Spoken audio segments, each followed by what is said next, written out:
السلام عليكم، حياكم الله اخواني الاعزاء.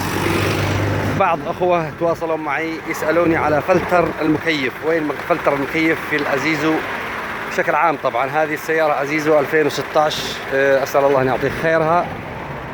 استاذنا صوره بسيطه، طبعا المقطع بسيط جدا، ولكن للي يحب المعلومه فهي كبيره. بتلاحظ دينا من الداخل طبعا عند المعاون، عند رجيل المعاون هناك الدركسيون، هنا المعاون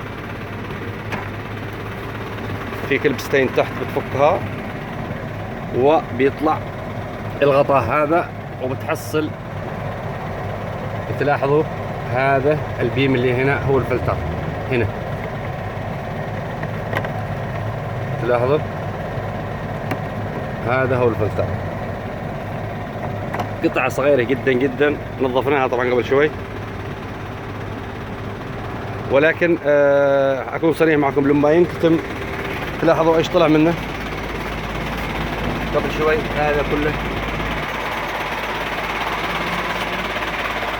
قطع زي الصوف، شعر، تراب، بيكتم المكيف، بيكتم الهواء حق المكيف كامل. فللمعلومة بسيطة جدا، مكانه هنا. الله بيسر امركم ودعواتكم لاخوكم حسن.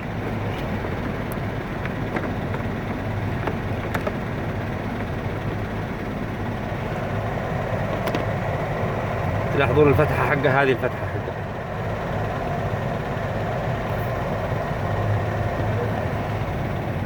وله المسكة هذه تقدر تسحبها بها من الداخل. الله يسر اموركم، كل الحب كل التحية لكم. ومكاني فرسان المحترف صناعية سليم شارع 40.